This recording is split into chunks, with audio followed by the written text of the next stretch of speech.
warahmatullahi wabarakatuh. Alhamdulillahirabbil alamin. Asyhadu an la ilaha illallah. Asyhadu anna Muhammadar Rasulullah. Majelis salat subuh yang dimuliakan Allah Subhanahu wa taala. Pertama, mari senantiasa kita bersyukur kepada Allah atas segala nikmat-Nya. Selawat dan salam kepada junjungan alam Nabi besar Muhammad sallallahu alaihi wasallam, keluarga dan sahabat-sahabat beliau sekalian. Pagi ini kami menyampaikan satu ayat yang sesungguhnya kami yakin bahwa ayat ini telah sering, bahkan telah kita amalkan di dalam kehidupan sehari-hari,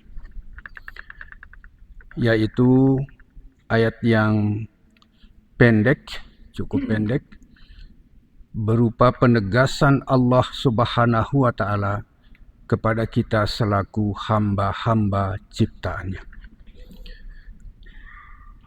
berkaitan dengan bersyukur kepada Allah. Bismillahirrahmanirrahim. Wa ista'azzana rabbukum la in syakartum la azidannakum wa la in kafartum inna azabi lasyadid. Allah menegaskan kepada kita,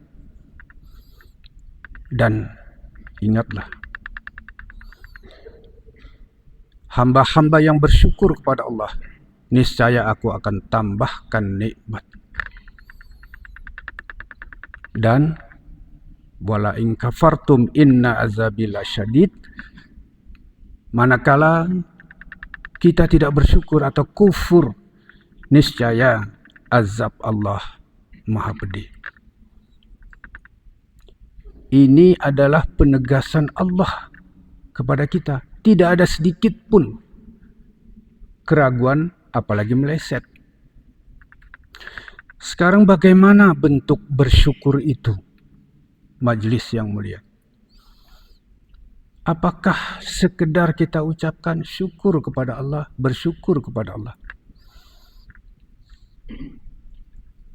Ibarat seorang saudara kita memberikan sesuatu kepada kita, paling tidak kita mengucapkan terima kasih, berizin.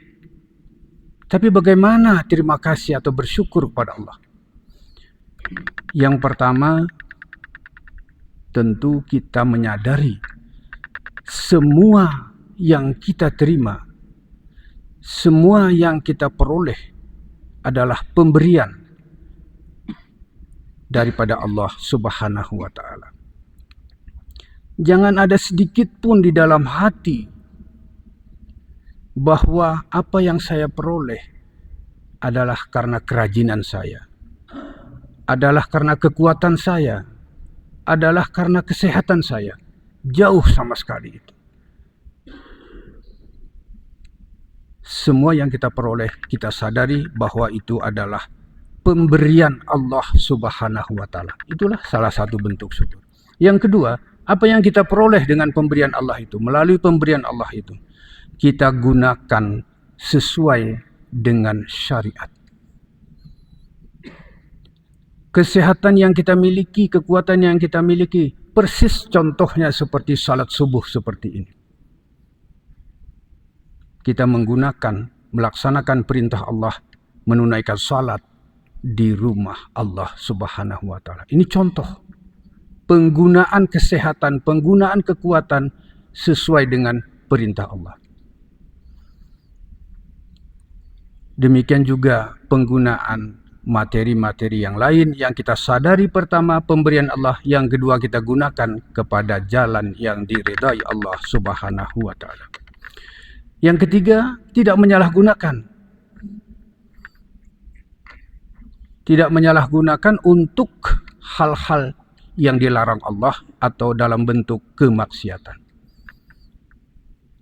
Itulah paling tidak wujud rasa syukur yang kita buktikan, yang kita laksanakan sesuai dengan perintah Allah. Kalau lisannya mengucapkan alhamdulillah. Dan dibarengi dengan di dalam hati rasa ikhlas. Itulah bentuk rasa syukur. Tanpa keikhlasan kita hadir jamaah ke masjid ini pun karena sebab itu bukan mensyukuri nikmat Allah. Karena sebab karena hadir seseorang kemari kita hadir. Bukan karena Allah.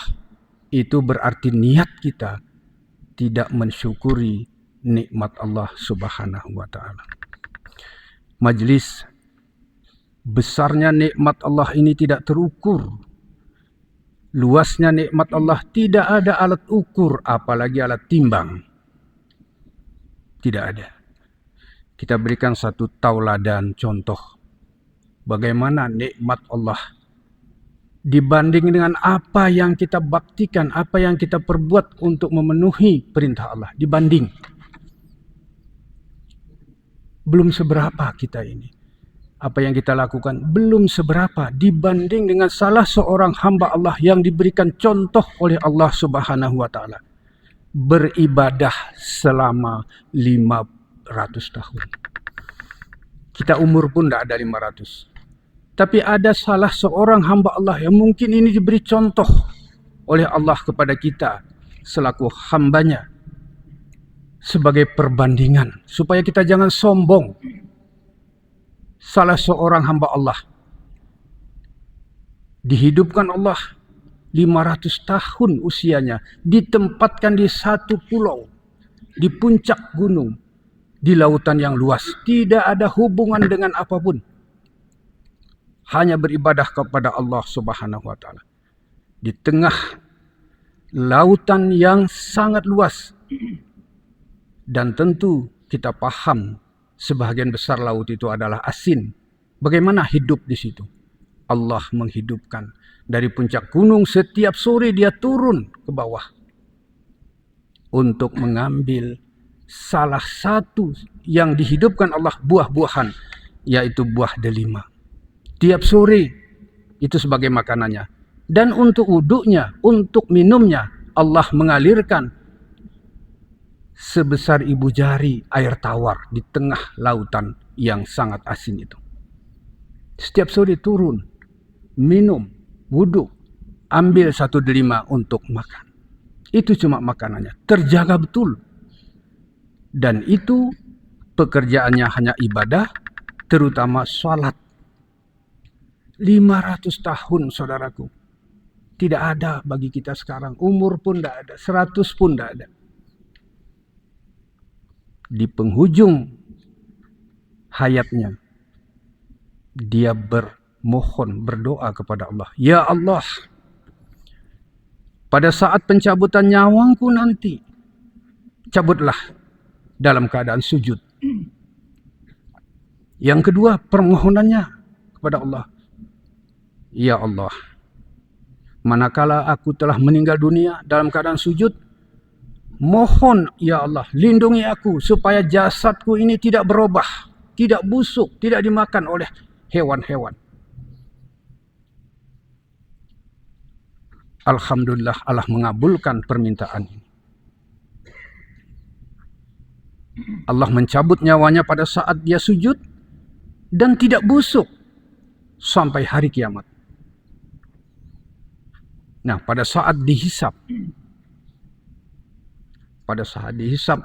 semua amal ibadah kita, Allah memerintahkan malaikat, bawa hambaku ini ke dalam surga. Karena rahmatku, karena nikmatku. Kemudian si hamba ini,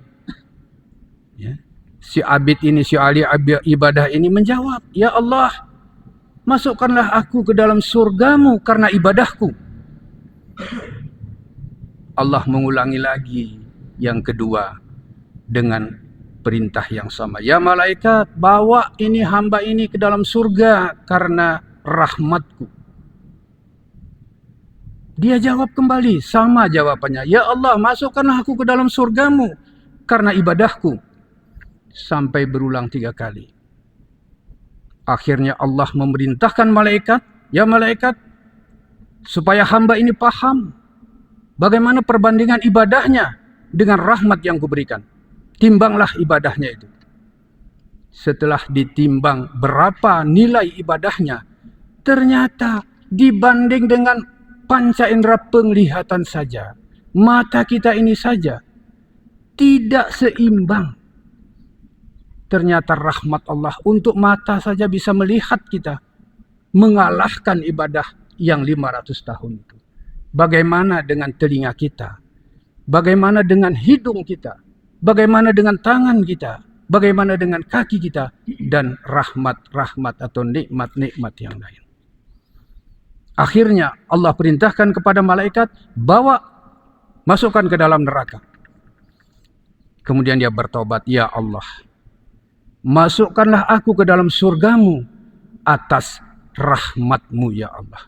Baru dia sadar, itu perbandingan saudara-saudaraku sekalian jamaah. Bagaimana tingginya nilai ibadah seseorang yang ahli ibadah dalam waktu yang cukup lama, 500 tahun, dengan apa yang kita kerjakan saat ini. Oleh karena itu, kesombongan, keangkuhan, mohon sama-sama kita jaga masing-masing pribadi dibanding dengan ahli ibadah yang ibadahnya 500 tahun itu. Ini yang dapat kami sampaikan. Mohon maaf atas segala kekurangan. Billahi taufik wal hidayah. Assalamualaikum warahmatullahi wabarakatuh.